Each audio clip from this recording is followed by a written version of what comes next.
नमस्कार मित्रांनो. आज महत्त्वाचा प्रश्न आपल्या सगळ्या भारतीयांना पडला आहे की भारत पाकिस्तानमध्ये युद्धबंदी का झाली. या बातमीमागची बातमी काय आहे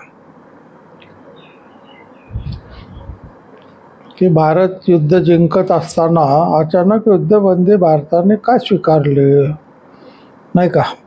बरेच भारतीय नागरिक त्यामुळे नाराज असतील. पाकिस्तानचा पूर्ण बिमोड का केला नाही असं आपल्या सगळ्या सामान्य माणसाला प्रश्न पडला असेल. विरोधी पक्षांना तर त्याचं कारणच मिळालं असेल. पण या पडद्यामागच्या हालचाली ज्या आहेत त्या समजून घेतल्या तर आपला कोणाचा गैरसमज होणार नाही. अमेरिका भारताच्या मागं उभी होती. त्यांनी ठामपणे मोदींच्या भेटीमध्ये पण सांगितलं. पूर्वी युद्ध सुरू झाल्यावर एक दिवस त्यांनी सांगितलं आम्ही भारताच्या मागे उभा आहोत. आणि असं असताना अचानक त्यांनी मध्यस्थी का केली, त्याचे कारण आहे चीन. भारताने पाकिस्तानला पूर्णपणे धुतलंच होतं. अनेक ठिकाणी त्यांनी बलुचिस्तान, खैबर पख्तूनख्वामध्ये विद्रोह निर्माण झाले. त्याच्यानंतर लष्करामध्ये त्यांचे 2 गट पडले. पाकिस्तानचा इतिहास पाहिला तर प्रत्येक युद्धानंतर सत्तापालट होतो. म्हणजे जे लष्कर प्रमुख आहेत ते सध्याच्या सरकारच्या पंतप्रधानाला अटक करतात आणि स्वतःच प्रमुख होऊन जातात आणि मग ते पूर्णपणे चीनला विकले जातात. यावेळेस सुद्धा चीनची हीच नीती होती आणि तशा हालचाली पण सुरू झालेल्या होत्या की जे सध्याचं लोकशाही सरकार आहे काही खरं त्यांना अधिकार काहीच नव्हते. सगळे अधिकार लष्कराकडेच होते. पण जे नावाला का होईना दाखवत होते त्या सरकारला हटवायचं आणि लष्कर राजवट आणायची. याच्यासाठी चीनने हालचाली सुरू केल्या होत्या. पाकिस्तानाकडे काय होतं की चीनकडे सगळंच देऊन संरक्षणासाठी त्यांना बोलवलं असतं. आता पाकिस्तान हारायला लागला, सगळ्या बाजूने त्याची कोंडी झाली. तर त्याला मार्ग काय, किंवा आम्हाला वाचवा, तुम्हाला हवं ते देतो, असं चीनला साकडं त्यांनी घातलायला सुरुवात केली होती.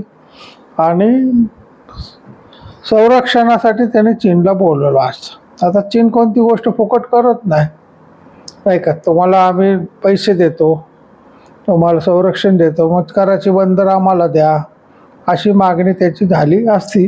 आणि ही चीनची उपस्थिती अरबी समुद्रामध्ये अमेरिकेला आणि भारताला दोघांनाही त्रासदायक ठरली असते. चीन काहीही करून अरबी समुद्रामध्ये तळ मिळवण्याचा प्रयत्न करत आहे. म्हणून तर त्याने गादर बंदराचा घाट घातला होता. पण बलुचिस्तानचा विरोध, पाकिस्तानचे हायग, याच्यामुळे त्यांना त्याच्यामध्ये अजून पूर्णपणे यश मिळालं नव्हतं. इराण, सौदी अरेबिया त्यामुळे सतर्क झाले होते. अमेरिका सतर्क झाला होता. आणि मग अमेरिका, सौदी अरेबिया, इराण यांनी भारताला हे समजावून सांगून गळ घातली की मग तुम्ही हे युद्ध काही करून थांबवा, नाही तर पाकिस्तान नाईलाज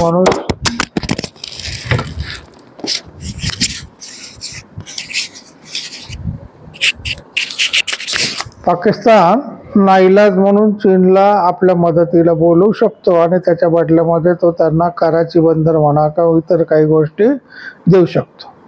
खूप जणांना असं वाटलं की IMF मध्ये पाकिस्तानला कर्ज मिळायला नको होतं. अमेरिकेने मनात आणलं असतं तर ते कर्ज रोखलं असतं, पण अमेरिकेने ते रोखलं नाही.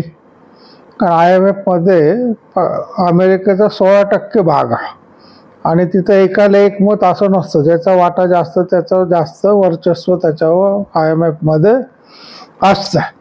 पण तरीसुद्धा अमेरिकेने काही विरोध न करता कर्ज का दिलं.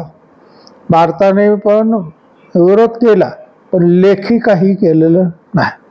लक्षात घ्या, आपल्याला इथं बसून असं वाटतं लगेच पाकिस्तानला हाणावं, धरावं, सगळं बेची राख करून टाका. मग तुम्ही ज्या त्या पंतप्रधानाच्या खुर्चीवर बसता तेव्हा सगळ्या जगाचाच विचार तुम्हाला करावा लागतो. कोण काय करतंय, कोण कोणती खेळी करतंय हे आपल्याला समजवलं. आता पाकिस्तान काय की पूर्ण भिकारी राष्ट्र आहे. सारखं कोणाकडे तरी पैसे मागत असत. तुर्कस्तानकडे मागेल, सौदी अरेबियाकडे मागेल. आता सौदी अरेबियाने बंद केलं. तुर्कस्तानने काय केलं तर त्यांना एक तुकडा द्यायचा म्हणून ड्रोन दिले. चीनने त्यांना हत्यारं दिले.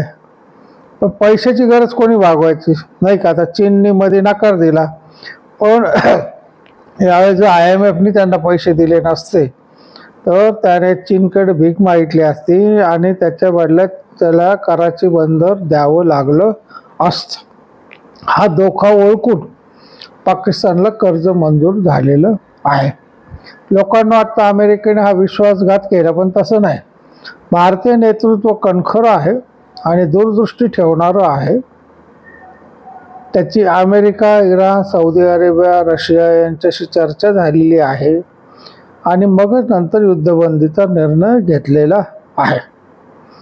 सर्वांना नाराज करून युद्ध जिंकणं फार फायद्याचं नसतं. की अमेरिका रिक्वेस्ट करते, इराण रिक्वेस्ट करतंय, सौदी अरेबिया रिक्वेस्ट करतंय आणि तरी आपण म्हणायचं नाही नाही आम्ही लढणारच.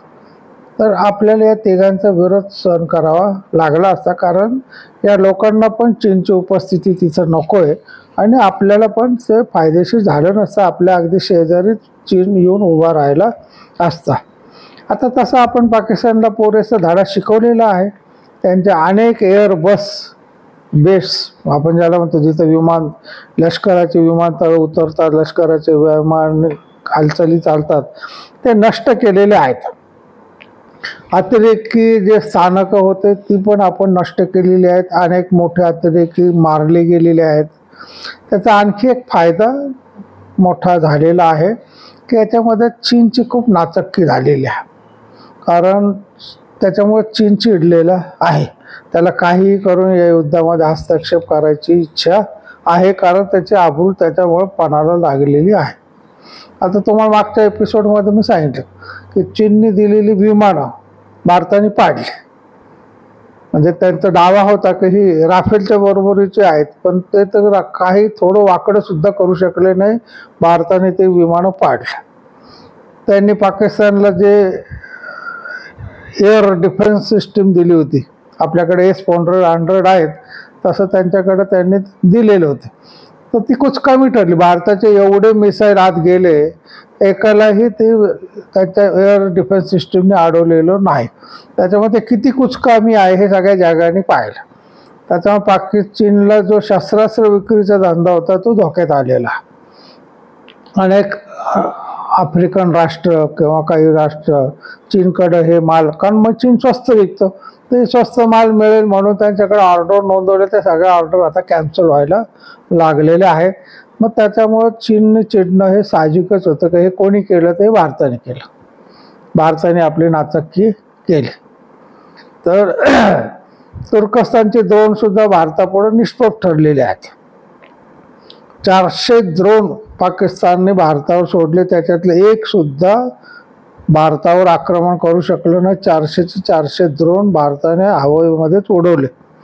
त्याच्यामुळं त्याची लायकी दिसून आलेली आहे. असा एकंदरीत फायदा तोटा जर आपण पाहिला तर तात्पुरती शस्त्रबंदी केलेली आहे. काही बंधने, हवाई क्षेत्र बंद आहे पाकिस्तानला. सिंधू करार अजून बंद सुरू केलेला नाही. सिंधू करार भारताने तहकूब केला, तो तहकूबच आहे. त्याच्यामध्ये काही फरक पडलेला नाही. भारताने कोणत्याही अटी मान्य केलेल्या नाही, पण ठीक आहे हल्ला करत नाही एवढंच केलं. पण जर पाकिस्तानने केलं तर आम्ही करू. आणि पाकिस्तानने 3 तासानंतर जेव्हा काही तोफा डागल्या तेव्हा आपण सुद्धा त्याच्यावर भरपूर प्रचंड हल्ला करून त्यांचे ते एअरबस वगैरे तोफा पाकिस्तानचे सगळं बंद केलं. आता शांत आहे. आपलं नेतृत्व जे आहे ते अतिशय कणखर आहे. त्याच्यामुळे आपण आपल्या पंतप्रधानावर, मोदींवर विश्वास ठेवला पाहिजे. ते जे निर्णय घेतील त्यांना आपल्यापेक्षा जास्त समजतं, त्यांच्याकडे आपल्यापेक्षा जास्त माहिती असते. जागेवर बसून असं करा तसं करा असं चालत नाही. इंदिरा गांधींनी सुद्धा जिंकलेली लढाईला शस्त्रबंदी केली, 93,000 लोकांना सोडले. त्याचं कारण काय, तर त्याला अमेरिकेचा दबाव होता. सातवा आरमार त्यांचा पश्चिम बंगालच्या उपसागरामध्ये येऊन थांबलेलं होतं. तर हा सगळा दबावाचा विचार करावा लागतो. पुढं काय घडेल याचा विचार करावा लागतो. मग ती पुढची घटना आपल्याला फायदेशीर आहे का तोट्याची आहे याचा विचार करावा लागतो. आणि मग काही वेळा माघार घ्यावी लागते. त्याच्यामुळं माघार घेतली म्हणजे आपण चुकलो, आपल्याला जिंकलेली लढाई हारलो असं अजिबात नाही आहे. ही काही काळापुरती घेतलेली माघार आहे. त्याच्या पाठीमागं अनेक कारणं दडलेली असतात. ती हळूहळू आपल्याला समजतील आणि मग आपला गैरसमज आपोआप दूर होतो. पण सध्याच्या काळामध्ये मी एवढंच सांगेल की कोणी गैरसमज करून घेऊ नका. आपण पुरेपूर जिंकलेलो आहोत. पुरेपूर आपण पाकिस्तानला धडा शिकवलेला आहे. पण अधिक धडा शिकवण्याच्या नादामध्ये पाकिस्तानने चीनला आपल्या शेजारी आणून उभं करू नये याची काळजी घेणं आपल्याला गरजेचं आहे. आज आपण इथंच थांबूया. तुमच्या मनात काही शंका असेल तुम्ही कॉमेंट्समध्ये अवश्य प्रश्न विचारा. माझ्या या यूट्यूब चॅनलला लाईक करा, सबस्क्राईब करा आणि इतरांना पाठवा. तुम्ही स्वतः ऐका. रामकृष्ण.